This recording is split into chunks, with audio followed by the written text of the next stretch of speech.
Break के बाद एक बार फिर आपका स्वागत है। उत्तर प्रदेश में तीसरे चरण का मतदान पूरा हो चुका और अब हम बात कर रहे हैं कि आखिर इस चरण का मतदान किसके हक में ज्यादा बेहतर रहा। हमारे साथ तीन खास मेहमान हैं। पंखुड़ी पाठक समाजवादी पार्टी से आती हैं, सुलेमान मोहम्मद खान कांग्रेस से हैं और संजीव सिंह बीजेपी से आते हैं जो लखनऊ से इस वक्त मेरे साथ हैं। सुलेमान, सवाल मेरा आपसे यह था कि आपने बिहार में एक महागठबंधन बनाया, उसमें एक राष्ट्रीय पार्टी कांग्रेस ने पहले के मुकाबले बेहतरी तो की, लेकिन एक राष्ट्रीय पार्टी का जो वजूद होता है उसके एतबार से क्या वो अच्छा था?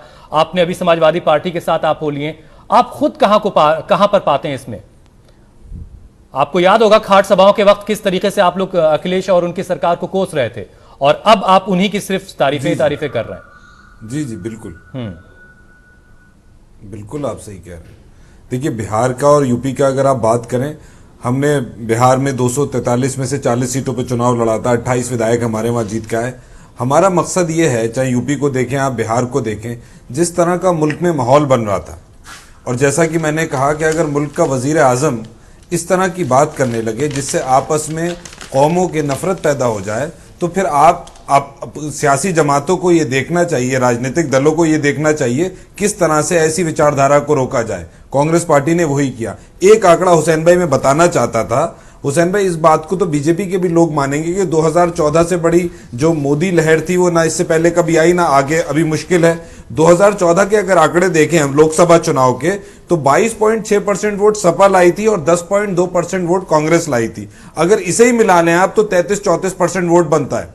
30% पे बड़े आराम से यूपी में सरकार बनती है और सपा का और कांग्रेस का खराब प्रदर्शन था। मैं समझता हूं अगर 2014 के आंकड़ों से भी अगर आप लगाएं तब भी सरकार बनेगी गठबंधन की, और अगर 2012 के आंकड़े लगाएं तो 34% सपा और 13% कांग्रेस, 47% वोट बनता है। तो मेरी समझ में ये नहीं आता कि भाजपा के लोग कैसे दावे करते हैं कि वो जीत रहे हैं। हाँ, एक बात मैं मानूंगा नरेंद्र मोदी जी की कि उन्होंने अपनी हार मान ली है। जिस तरह का आज उन्होंने भाषण दिया, और कभी कहते हैं मुझे यूपी ने गोद ले लिया है, अभी Uttar Pradesh state commission for child rights ने एक नोटिस भेजा है उन्हें, मैंने पढ़ा सोशल मीडिया पे, कि बताएं कौन माँ बाप हैं वो जिन्होंने उन्हें गोद लिया है। भाई, यूपी में तमाम लोग हैं, बेटे हैं उनके, उन्हें बाहर के लोगों को गोद लेने की जरूरत नहीं है।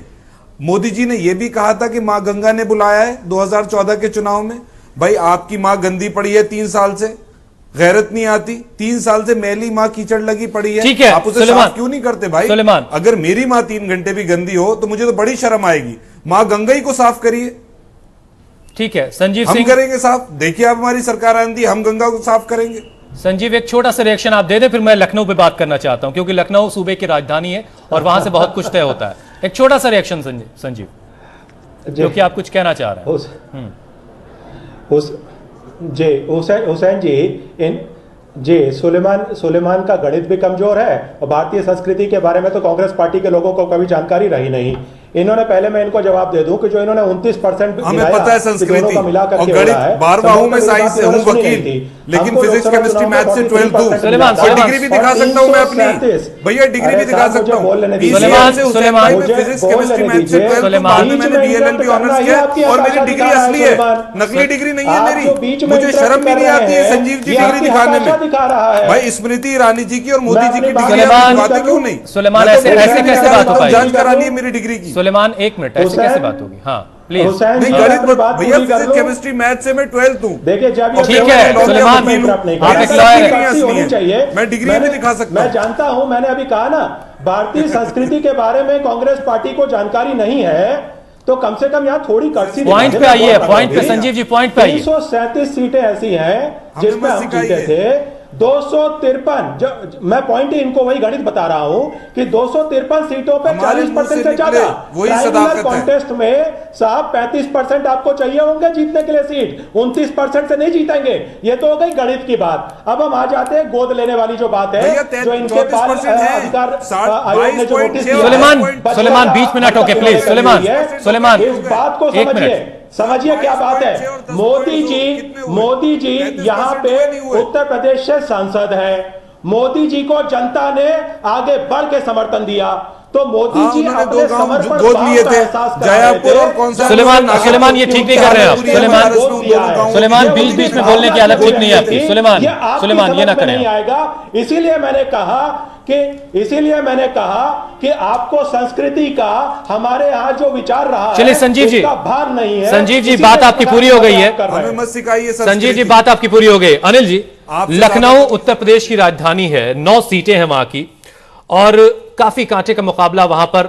और पिछली बार की अगर हम वहां देखें, राजनाथ सिंह वहां से आते जरूर हैं, लेकिन सब कुछ बहुत आसान नहीं था उस वक्त भी।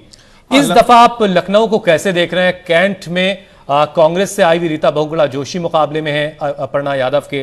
पूरा जो लखनऊ का सिनारियो वो कैसा नजर आ रहा है आपको? लखनऊ कभी भी बहुत आसान नहीं था। भारतीय जनता पार्टी, जब अटल बिहारी वाजपेयी जी वहां से सांसद थे, तब भी भारतीय जनता पार्टी शहर की सीटों को छोड़कर देहात की सीटों में नहीं जीत पाती थी। बात करें समाजवादी कांग्रेस की भी एक सीट हुआ करती थी। तो लखनऊ किसी के लिए, जैसे मैंने कहा अभी अपने शुरुआती चरण में, कि कोई एक ऐसा जिला नहीं, रायबरेली और सुल्तानपुर को छोड़कर इधर फिरोजाबाद, मैनपुरी, टावर, जिसको गढ़ कहा जा सके। लखनऊ हर बार नहीं। अगर लखनऊ कैंट सीट की बात करें तो बरसों तक, करीब 6-7 चुनाव तक मैं जब तक वहाँ पत्रकारिता में था और मेरी पढ़ाई भी वही हुई, भारतीय जनता पार्टी के भाटिया साहब, फिर चंडी जी जीतते आए हैं, उसके बाद रीता बहुगुणा जोशी जीती। तो लखनऊ कैंट उनकी परागत सीट रही थी। कलराज मिश्रा जीत के आए थे वहाँ से। तो लखनऊ की सीट बहुत कुछ तय करती है। लखनऊ में भाजपा ने रीता बहुगुणा जोशी पे दाव लगाया है, लेकिन कहीं ना कहीं अपर्णा के साथ पूरी पार्टी खड़ी है। तो लखनऊ के गणित को समझने के लिए समझना पड़ेगा कि लखनऊ लहर के साथ नहीं जाता है। लखनऊ ने कभी किसी लहर को वोट नहीं दिया।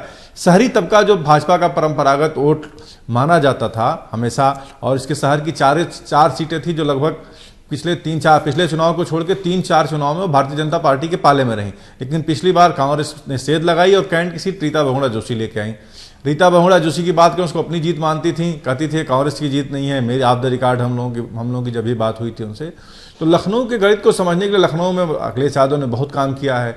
लेकिन लखनऊ की बात करेंगे तो पार्टी का एक बड़ा तबका, उनको अभी शारदा प्रसाद शुक्ला जो लखनऊ से विधायक थे वो नाराज चल रहे हैं, वो कल नवाब चल रहे हैं। तो लखनऊ में जो समाजवादी पार्टी की राजनीति है, इनके जो स्थानीय नेताओं खुश नहीं है पार्टी से, वो कहीं ना कहीं नाराज चल रहे हैं। उसमें से कई निकाले जा चुके हैं, कई निकाले जाने की राह पे हैं। तो लखनऊ के बारे में कुछ कहना बहुत जल्दबाजी होगी कि लखनऊ में सबको लखनऊ में भीतर घात से खतरा है। और उलेमा काउंसिल और कल्बे जवाद जैसे लोगों की अपील के बाद तो हालात जो है वो और जो है वो मुश्किल बन गए हैं सबके लिए। बहरहाल वक्त अब बहुत कम बचा है मेरे पास, इसलिए एक फाइनल कमेंट पंखुड़ी, प्लीज कोई किसी को इंटरप्ट नहीं करेगा, ये थोड़ा सा ख्याल रखें। पंखुड़ी, एक फाइनल कमेंट तीसरे फेज को लेते हुए। देखिए, तीसरा फेज हमेशा से हमारा मजबूत रहा है और मैंने पहले भी कहा कि इस क्षेत्र में जितना काम हुआ है, चाहे बिजली की समस्या हो चाहे कुछ भी हो, इतना काम यहाँ पर हुआ है। और जैसे अभी लखनऊ की बात हो रही थी, तो लखनऊ की तो रूपरेखा अखिलेश जी ने पूरी तरह से बदल दी है। तमाम सुविधाएं वहां पर दी हैं, चाहे इंटरनेशनल क्रिकेट स्टेडियम हो चाहे मेट्रो हो। तो लखनऊ तो एक तरफा समाजवादी पार्टी के साथ और अखिलेश जी के साथ है। और तीसरे फेज में हमारी परफॉर्मेंस पहले से भी अच्छी रहेगी। और सबसे अच्छी बात यह है कि पहले 2 फेज भी बहुत मजबूती से हम लोगों ने लड़े हैं, और ये 3 फेज को अगर देख लें तो गठबंधन की सरकार निश्चित बन रही है, ये सब लोगों के सामने है। और बौखलाहट बहुत ज्यादा ही मैं मानती हूँ कि जाहिर कर दी है प्रधानमंत्री जी ने, जिस तरह से आज उन्होंने खुलकर सांप्रदायिक टिप्पणियां करी अपने सभा में। तो मुझे लगता है कि वो भी जान चुके हैं, अब ये सांप्रदायिक कार्ड खेलने का वो एक कोशिश कर रहे हैं, लेकिन अब कोई फायदा नहीं है, बहुत देर हो चुकी है। ठीक है पंखुड़ी, लंबी हो रही बात आपकी। जाल में नहीं संजीव एक छोटा सा, ही अमित शाह जैसे व्यक्ति को अपना पंखुड़ी मुख्यमंत्री हो गया। संजीव एक छोटा सा कमेंट आपका।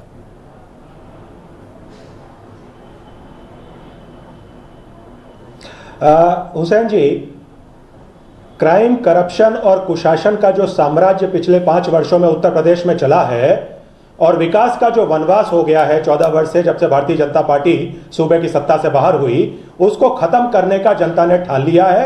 विकास का वनवास खत्म होने वाला है और भारतीय जनता पार्टी 11 तारीख को पूर्ण बहुमत के साथ इंतजार करते हैं 11 तारीख का। सुलेमान, एक छोटा सा कमेंट आपका, फिर मुझे शो खत्म करना होगा।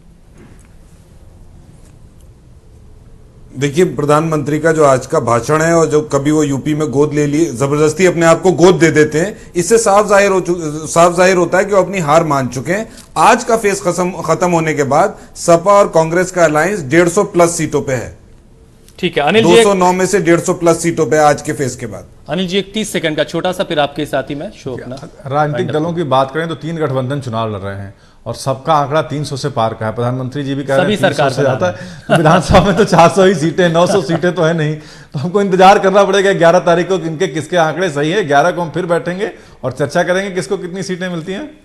बहुत बहुत शुक्रिया संजीव जी, पंखुड़ी, सुलेमान मोहम्मद खान, अनिल जी, आपका भी बहुत बहुत शुक्रिया। तो तीसरे चरण का मतदान उत्तर प्रदेश ने पूरा कर लिया। अब इंतजार बहरहाल 11 तारीख का करना होगा, जब वाकई में ईवीएम मशीनें दोबारा से खोली जाएंगी और पता चलेगा कि किसके दावों में कितना दम था, क्या सच्चाई थी। शुक्रिया।